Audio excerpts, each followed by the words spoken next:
Welcome to the Kill Count, where we tally up the victims in all our favorite horror movies. I'm James A. Janice, and today we're looking at Rob Zombie's Halloween 2, released in 2009 as a sequel to his 2007 remake. Originally, Rob Zombie didn't want to do this movie, saying he was too exhausted from making the first one, but he eventually agreed to it, not only because of, money, but also because producer Malik Akkad told him they were taking the reins off. Now he could make a Rob Zombie Halloween movie as Rob Zombie-ish as he wanted to, and that's why this movie is much closer stylistically to Zombie's other films than his first Halloween, even if the content is largely the same. That is, a behemoth Michael Myers brutally murdering lots of people, including several naked chicks. And when I say these murders are brutal, I mean it. For my money, this is the single goriest movie in the franchise, which is why I had to leave out some of the most explicit shots or else YouTube would slap me with an age restriction. However, there is an uncut version of this kill count available on my Patreon for any and all supporters. And don't get upset about that, man. We did the same thing for Saw and it worked out just fine. Shot on 16mm film to give it that extra grindhouse grain, this movie at first may just seem like a grungy remake of the original Halloween 2 from 1981, the one set in a hospital. But it quickly becomes its own movie that explores more of Michael's backstory, as well as how Laurie and Dr. Loomis are recovering from the events of the first film. Once again, there are two different versions of this movie, and once again, I'll be using the theatrical one for the kill count. You know the drill by now, though. Tomorrow we'll have a cut comparison looking at the differences. In the meantime, let's get to the kills.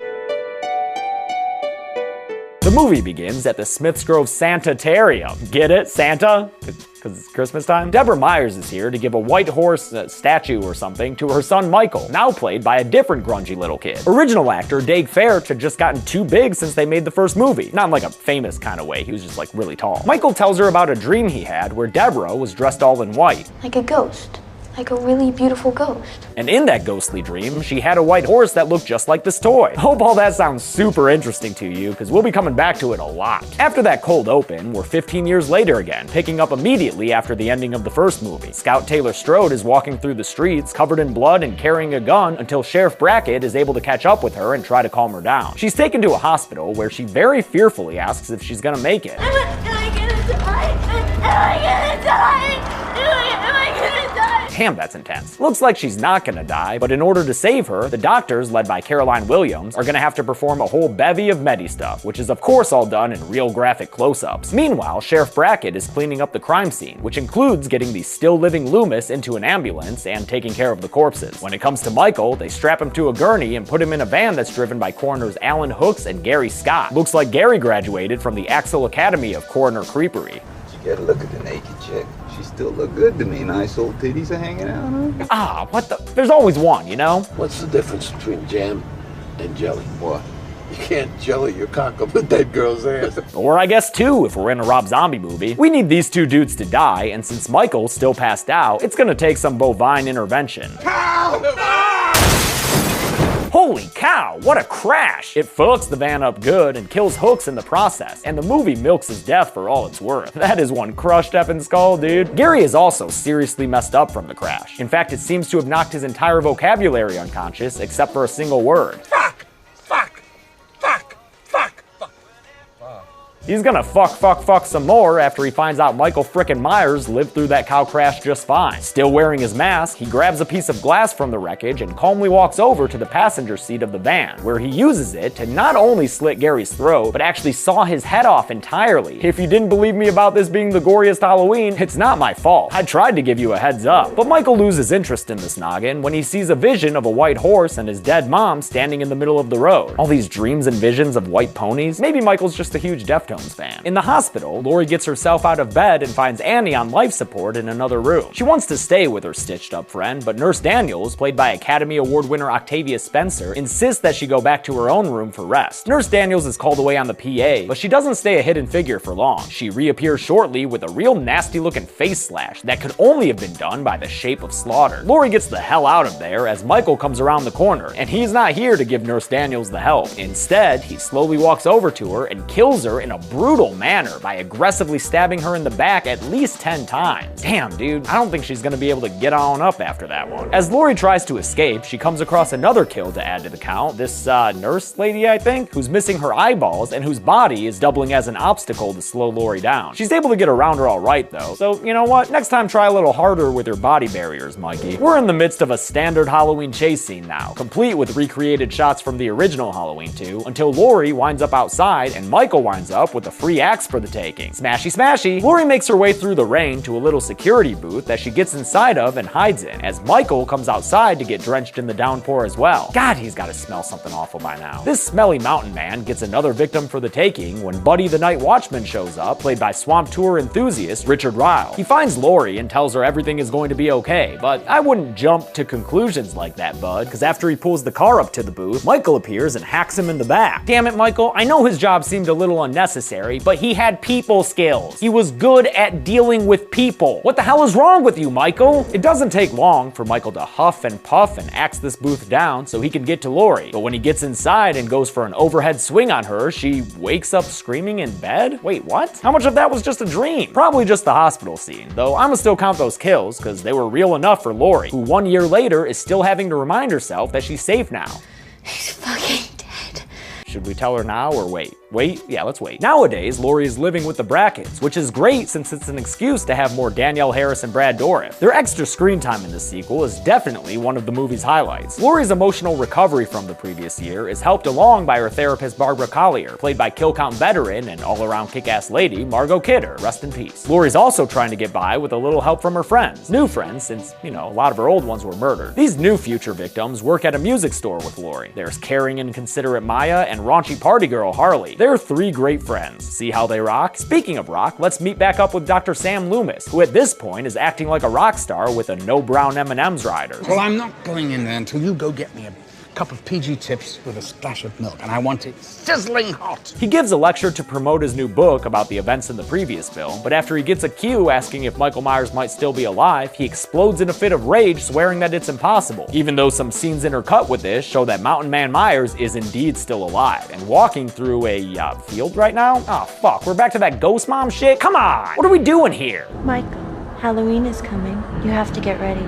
This is getting out of hand. Now there are two of him. Michael is found walking around that field by more beloved character actors, namely Mark Boone Jr. playing a dude named Floyd and Pulp Fiction's Dwayne Whitaker playing Floyd's son-in-law Sherman. They own these here fields and don't like trespassers on them, so they take a crowbar and a bat and beat the crap out of Michael. Damn, it might be the only moment in this movie I actually feel bad for Mikey. Floyd's daughter Jasleen, played by Betsy Rue of My Bloody Valentine 3D, also feels bad for Mikey and stops the beatdown from continuing, but the damage is done and Michael is frickin' pissed. Like, put that Shatner mask back on kinda pissed. He kills the two men in quick succession. First Sherman gets a knife slit across the eyes, and then Michael turns his attention to Floyd, who starts off with a knife in the belly. Michael then impales Floyd onto the deer antlers decorating the hood of his vehicle, and then goes back to finish off Sherman with his trademark super series of stabbings. Damn guys, you should have brought out the GIMP for backup. At this point Michael is growling like an animal, and even though Jasleen was good to you, Mikey, that doesn't stop him from dragging her out of the truck and killing her.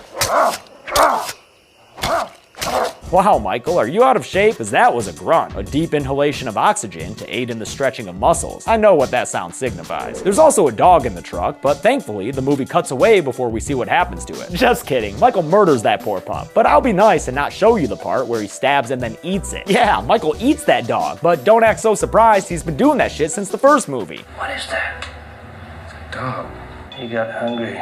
This time it's extra nasty though. Not only because it's on screen, but also because it's intercut with family dinner time at the Bracken house for extra gross out points. Eating dog is enough to trigger a music video sequence, I guess, so here's some more multiple Michaels and their black and white dead mom. Oh, and look, a spoopy Michael Myers skeleton? What the fuck, man? Did someone put Krampus and Eraserhead in a blender? Cause that's what this shit feels like. New little boy Michael tells his ghost mom that he's found his baby sister. My baby. And then some hands pop out of a table and Laurie wakes up from this Festivals production. Ladies and gentlemen, Rob Zombie's Halloween 2. It's the day before Halloween now, and Michael Myers just walks straight through a road sign to get to Haddonfield, Illinois. Wonder if he's headed to his old home, which Dr. Loomis is currently using as a backdrop for an interview, despite his publicist taking issues with it. I'm selling the sizzle, not the steak. Man, Loomis has become such a dick. And not even the fun kind, it's just uncomfortable now. When I want your opinion, I'll beat it out of you. Whoa, look, I'm down with fame-seeking Loomis, but maybe pump the brakes for a mo there, huh? While Loomis is actively making us dislike him, Laurie is reluctantly becoming less pleasant, because now she's having a dream-slash-fantasy sequence of duct taping Annie to a chair like Michael did to Ronnie and slitting her throat with a knife. The movie once again veers into crazy, flashy music video territory. Are you fucking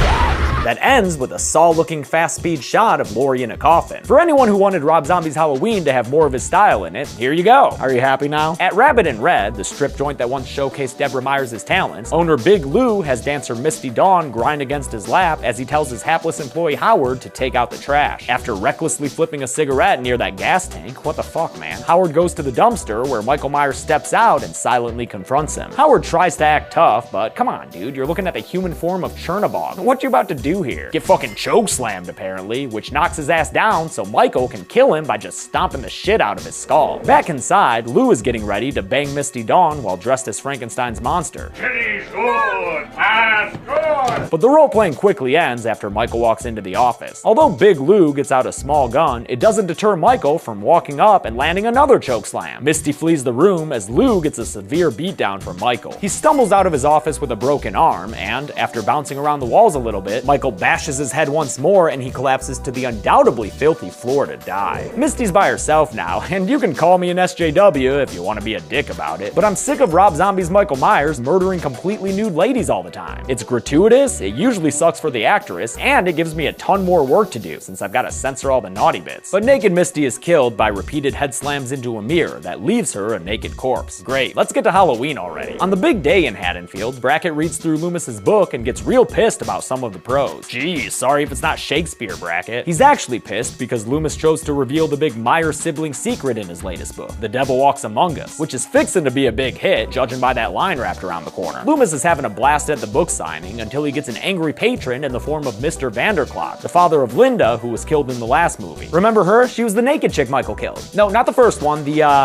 well, one of them anyway. The dude even tries to shoot Loomis before he gets ushered out by security. Damn, Loomis, you've made yourself some enemies in this timeline. And he doesn't do a good job making more friends when he promotes the book on a talk show hosted by Chris Hardwick. Cause Sam, you just can't be that formal with Weird Al. Mr. Weird. How are you? Al. Please, Mr. Weird is my father. Laurie discovers her relation to Michael from the book and has a meltdown in a parking lot that continues while she's driving later that night.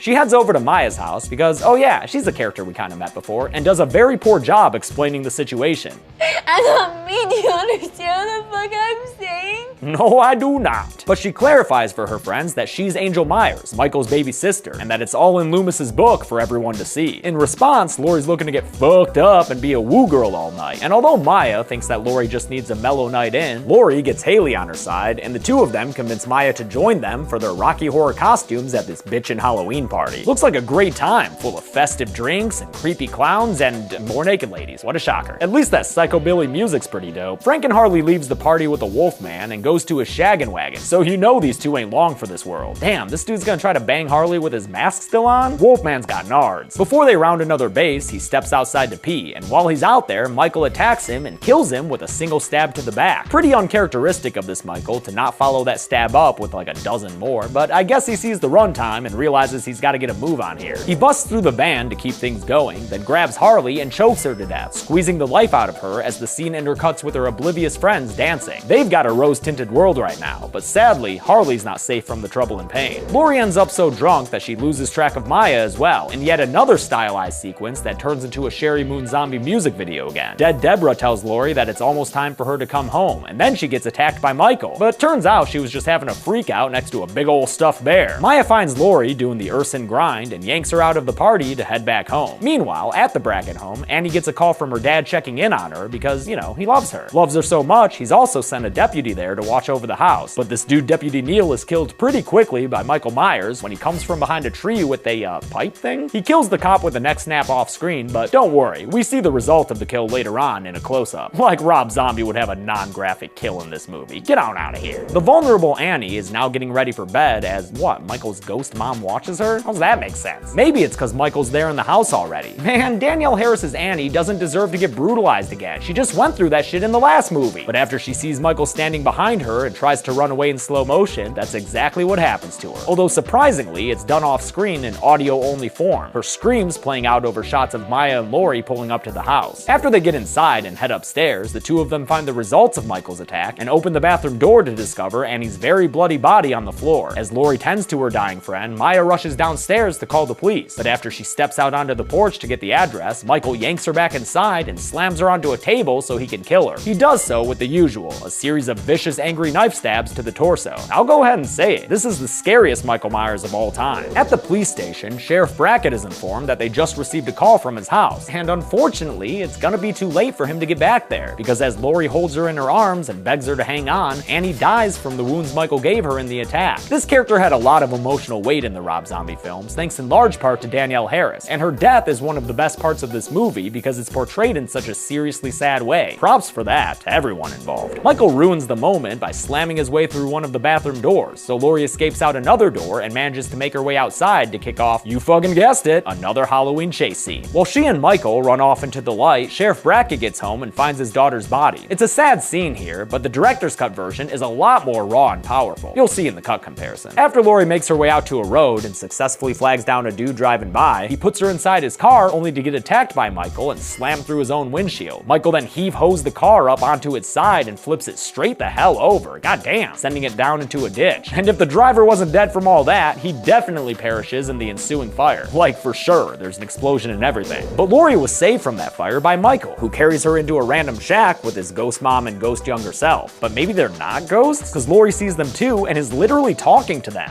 Who are you? You know who I am, Angel. No, I do not. Their weird conversation gets interrupted by a spotlight from a helicopter, because the Haddonfield PD is here to bring this movie on home. Throughout all this, Loomis has been a little more self-reflective, rewatching his Nerdist interview and realizing how much of an arse he's been. When he sees on the news that police are currently in a standoff with Michael, he rushes out to be part of the movie's finale. He gets to the shack in record time, only to get decked by Sheriff Brackett for writing about Laurie's secret identity, and also because, you know, like his daughter just got killed. Loomis admits his wrongdoing and says that he's here to make amends, which he does so by rushing towards the shack like a madman. Looney Loomis is back, bitches! He walks into the shack to find whatever the fuck this is going on, although at least through his eyes, we get confirmation that Minnie, Mike, and Dedera are ghosts or whatever, since he can't see either of them. He tells Laurie to stop imagining things, like he's trying to get a TV network to stop airing a deadly commercial. Stop it!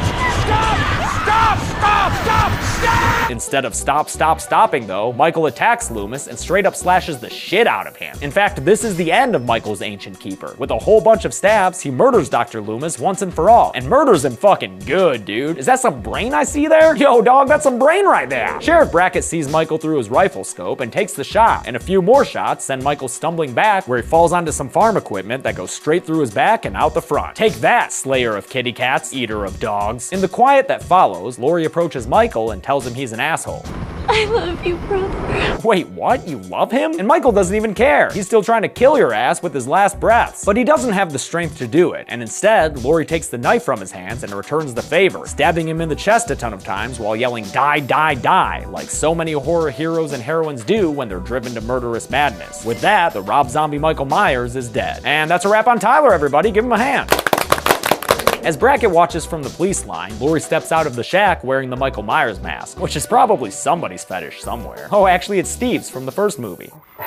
Come on, babe, She kneels to the ground and, in exceedingly slow motion, removes the mask from her head. We get our first instance of the classic John Carpenter Halloween score in this movie as it fades into the final scene, Laurie in a whitewashed hallway sitting on a sanitarium bed. The movie ends with her looking up to see Deborah Myers and that white horse coming at her, which causes her face to morph into one of those weird truth or dare smiles. For the 10th time, I ask you rhetorically, how many kills were in this Halloween movie? And for the 10th time I answer for you, let's find out and get to the numbers.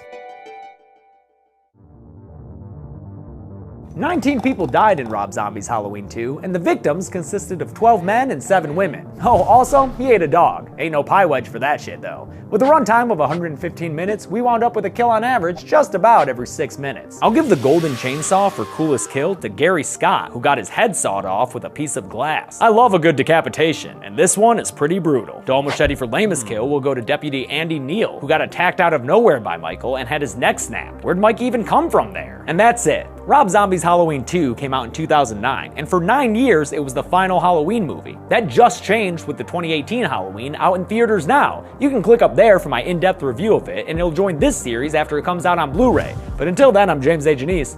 This has been The Kill Count. Thanks a lot for watching this week's Kill Count. I want to thank a couple of patrons like Dustin Campbell, Scott Beach, and Jerry. Just Jerry, German Jerry. I'm finally done with the Halloween franchise. After I record the cut comparison for this one. No more Michael Myers, fuck you, dude. And then in a few months when I have to do Halloween 2018, which I really liked. All right, be good people, or else.